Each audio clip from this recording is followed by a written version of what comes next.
I'm here at the Miami conference with Jeremy Kanda, and he is the founder of AppCasher. What is it?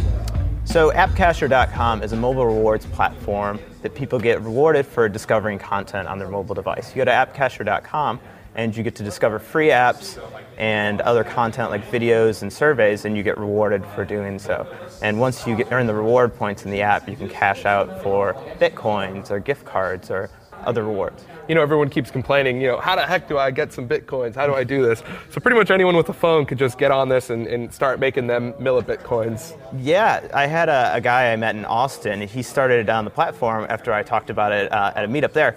And he made $65 in a week. He bought a domain on GoDaddy and I think he made $20 doing that, and he cashed out. And I really want one day for him to make like $1,000 when the Bitcoins appreciate, and make $1,000 for somebody. That's really cool to empower people in that capacity. So on the Android phone, I install this, kind of like a glue game where you do the apps and the games and you do other stuff, and except in this case, instead of just game tokens, you're actually giving us cold hard Bitcoin. Exactly. And you were actually telling me that there was an interesting percentage of your company that started shifting into Bitcoin when you made the announcement. So what was it before in terms of distribution? What was it after? Sure, so it's been live for 45 days now. Day number one, I didn't announce it or anything. 15% of my business was given out in Bitcoins. And it's just been slowly climbing over time, and now it's 50%. We're giving over $1,000 in Bitcoins a day to people. So you're giving pretty much 1.2 Bitcoin, as of this recording, per day out as rewards. Yeah. And that's across how many users? That's thousands of users. Okay. Pretty cool. Yeah. So is this a good way for teenagers who have mobile phones to get in on getting some Bitcoins?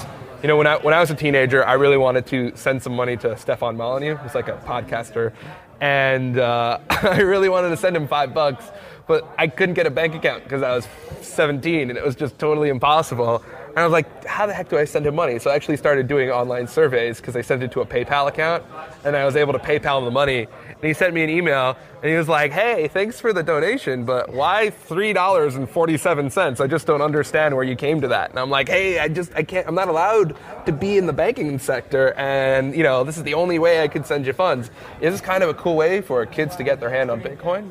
Yeah, it's more powerful than that. We're pretty global. We're big in Vietnam for some reason, and there's people all over the world that get to get small amounts of Bitcoin and get into it. And we see the name Bitcoin, and they get to learn how to use it. And you empower some people that like mobile applications and like playing games, and they get to earn a couple millibits around the world. So I think that's fascinating. So you're saying that people in Vietnam are making a good deal of money off this, because $1 in New York isn't what it is in $1 in Vietnam. Right. So is it the same amount of money, or is it the rewards are different proportionate to what nation you're in?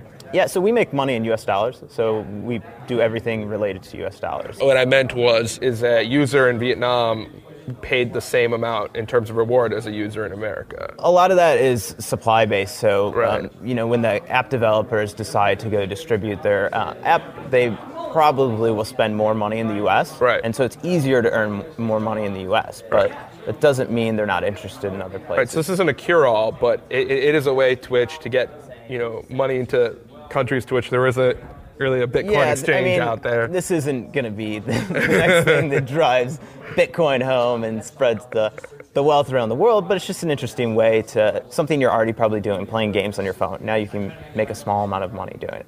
And so that's fun for a lot of people. Yeah, everything's better when you make Bitcoin doing it, right?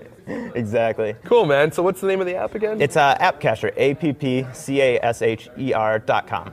So if we can, let's make 99% of that business in Bitcoin. I'd love to do that. The other rewards I give out are PayPal and Amazon, and PayPal takes 2.5%, and so I'm happy to not give them that money to PayPal.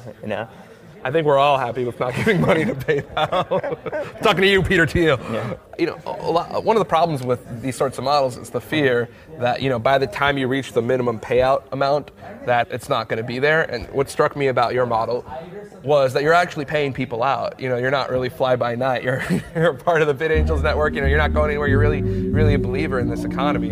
And you actually hit the milestone of $2 million. What was that over the course of Yeah, it was a year and a half. We've been slowly, steadily giving out money, and people have been sticking around and really like the service and the products, and we try to be a great customer service industry and help anybody out. If you have any questions, we're completely transparent and we'll respond to every email that we get sent. So, well, thanks. Yeah, thanks.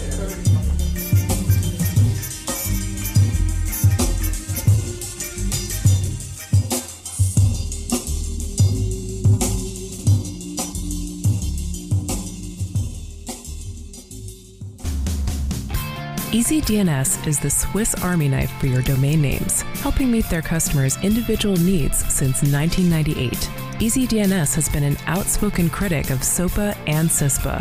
EasyDNS was an early supporter of Bitcoin, and now they are proud to sponsor this show. Do business with a company that shares your values. Get a 13% discount when you pay with Bitcoin. Go to bitcoin.easydns.com and be sure to use discount code LTB.